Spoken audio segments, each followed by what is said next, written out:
সাল্লাল্লাহু আলাইহি ওয়াসাল্লাম। সন্ধ্যার বিবর্ণ তৃষ্ণা কিংবা রোদপোড়া বাউলের মধ্যাহ্ন কিছুই ছিল না।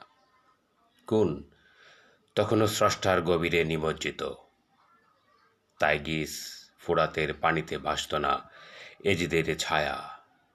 তখনও কোনো ইমরুল কায়েস খুঁজে ফিরত না মরুসর জুলজুলের পানিতে প্রিয়তমা উনায়জার বস্ত্রহীন তম্বি তনু। হিরোর হৃদয় চোখ খেলেনি তাপস গুহা। শোকাচ্ছন্ন নীলিমার চোখ ঝরত না তুষারের অশ্রু। আদম সুরত খুঁজত না সমতটের গণকবর।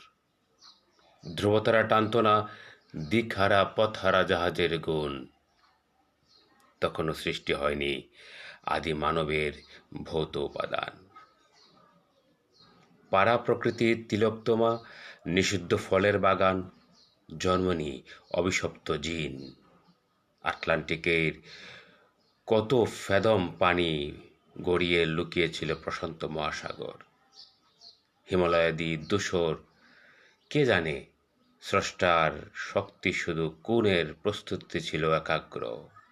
আর ছিল আমার প্রেমের চেয়ে, আমার প্রাণের চেয়ে, আমার বেহেশতের চেয়েও প্রিয় মহার্ঘ একটি মধুর নাম, মোহাম্মদ মুস্তফা সাল্লাল্লাহু আলাইহি ওয়াসাল্লাম।